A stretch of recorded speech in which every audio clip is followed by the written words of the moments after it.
Remember when childhood was an analog adventure? Today, it's all about notifications, glowing screens, and devices that fit in our pockets.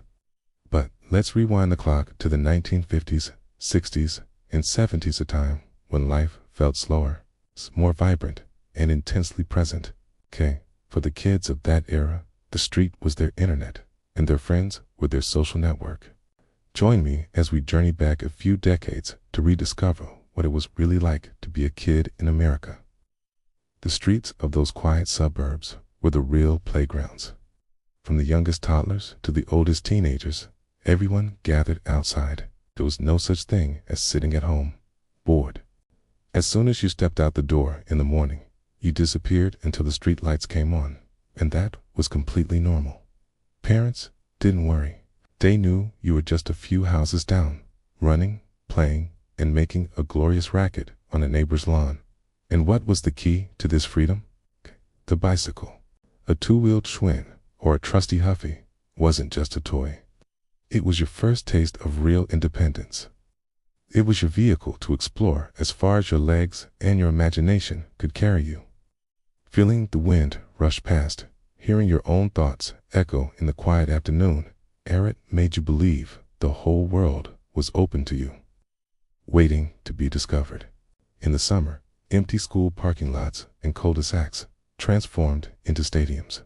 Kickball, softball, and spontaneous baseball games were the main events. The crack of the bat, the frantic running between makeshift bases, and the occasional ball sailing into a neighbor's yard, that was the soundtrack of summer. Teams were formed in seconds. No one cared how old you were or how good you were. The only rule was that you had to be outside, ready to play. Our graphics editor back then, a simple piece of chalk. With it, we could create entire worlds on the asphalt. Intricate hopscotch courts, secret maps leading to hidden treasures. And official-looking start and finish lines for races would appear out of nowhere. And the best part? The first rain would wash it all away, giving us a clean slate. Every day was a chance to draw our world anew. There were no text messages, no group chats, no ringing phones. If you wanted to gather your friends, you just had to use your voice. You'd step out onto your porch, cup your hands around your mouth, and shout as loud as you could, "Tom, Larry, are you guys coming out?" A minute later, you'd hear the slam of a screen door and the sound of running feet. The team was assembling. It was simple, direct, and it always worked. A few coins clinking in your pocket felt like a fortune. 10 cents could get you an ice-cold bottle of soda. 5 cents bought you a piece of bubble gum. Those little chocolate bars from the corner store could make your entire day feel special. A trip to the local market wasn't just about getting sweets. It was a social event. It was where you'd meet up, catch up on the latest news, and make new plans for the rest of the day. Long before video games took over, we had pinball machines. Finding one was like discovering gold, especially in smaller towns. A group of kids would huddle around the machine, mesmerized, watching the silver ball ricochet off the bumpers and listening to that iconic ringing sound. It was a simple, mechanical magic, a preview of the electronic entertainment that was just around the corner. Every vacant lot or patch of woods behind a house was a potential construction site. Armed with discarded boards from a garage, scraps of plywood, and old crates, we built masterpieces. A fort would rise from the ground's secret clubhouse where only the most trusted friends were allowed. These makeshift fortresses were the epicenters of our imagination. One day, it was a military headquarters. The next, a pirate ship sailing the high seas, or a castle under siege. Of course, with all that riding, bikes broke down a lot, but that was just part of the adventure. It's forced us to become resourceful. We learned how to grease a chain, patch an inner tube, pump up a flat tire, and tighten loose brakes.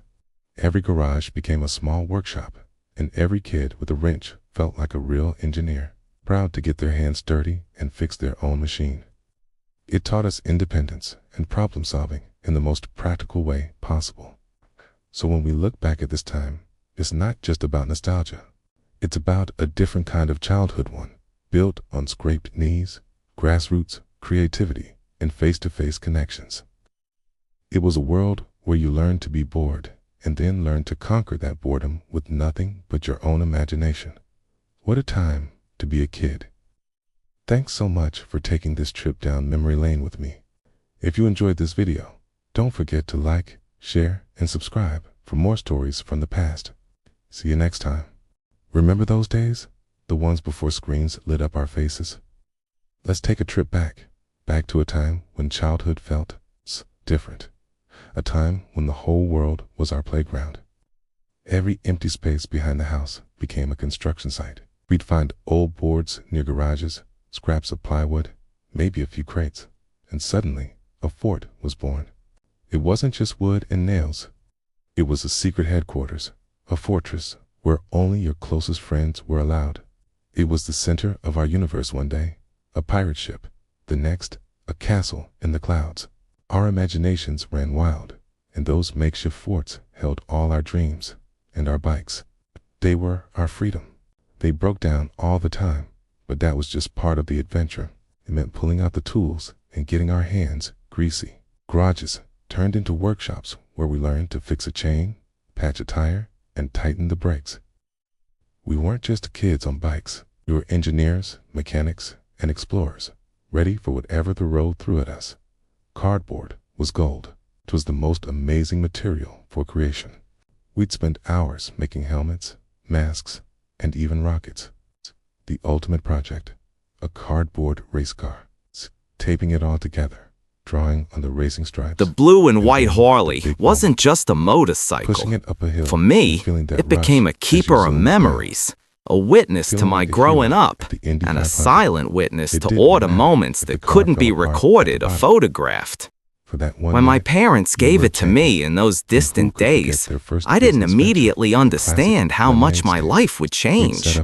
They didn't just give me a piece of equipment, they gave me trust and the opportunity to discover my own world.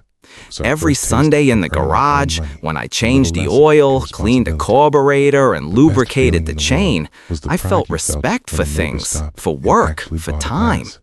These simple actions taught me responsibility and attentiveness. They turned an ordinary motorcycle into a true companion with whom I shared joys and experiences. It witnessed my first victories and defeats, my first trips out of town, the laughter of friends at the diner, and sunsets by the Delaware River. It felt the wind on my face as I embraced freedom and quietly kept all the secrets I entrusted only to it. With each passing year, it became a part of me, and I became a part of its history. The motorcycle was not just a machine. It was a friend who never tired of listening and keeping secrets. It saw me grow up, saw my dreams grow, and then saw how life around me changed. Friends scattered around the world, streets changed, houses were renovated, but I still returned to it, and it was still ready for new journeys. And now, years later, when I reopen the old garage, dust covers the metal, but the blue and white Harley still shines in the soft light of the lamp. It holds stories that tell us how important it is to appreciate gifts, respect technology, and take care of what is dear to you. And every creak and every roar of the engine, there's an echo of past years, the laughter of friends, the first trips, and the wind that ruffled my hair. This motorcycle reminds us that life is not only about big events, but also about small moments of care, respect, and love for what we hold in our hands. It is these moments that make us who we are and turn ordinary things into keepers of secrets and stories that we carry in our hearts forever. But for us, there were portals to incredible adventures and heroic deeds. School was a totally different experience back then.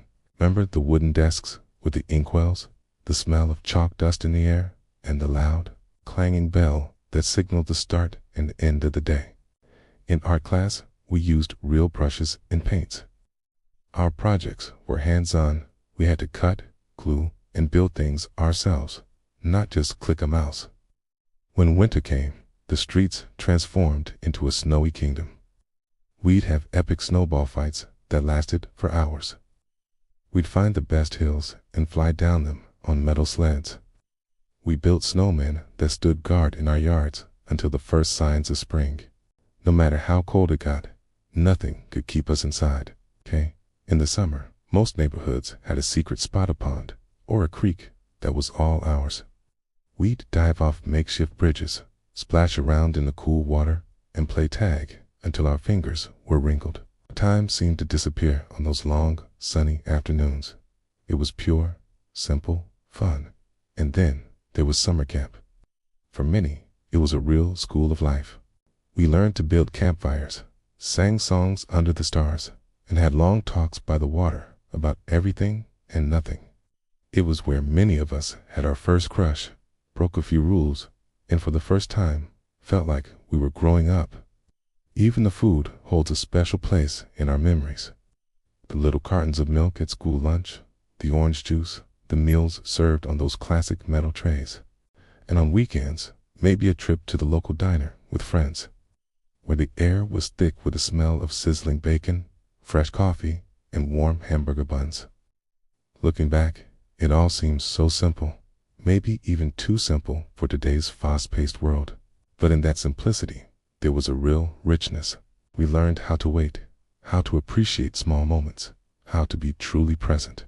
A day without rain, a new comic book, a shared bottle of soda D's were the things that made us happy. The street was our teacher, and our friends were our family. Today, the world changes in the blink of an eye.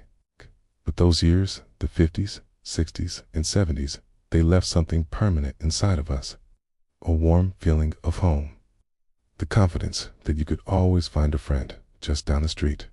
The ability to value a real conversation over a text message. A childhood without the internet wasn't poorer. It was filled with the sounds of the real-world laughter, the patter of footsteps running down the path, the rustle of the summer wind. And maybe that's why, even all these decades later, all we have to do is close our eyes, and we can hear it again. It's that beautiful, unforgettable sound, the sound of our childhood. Thanks for walking down memory lane with me. If this brought back some good memories, hit that like button and subscribe for more.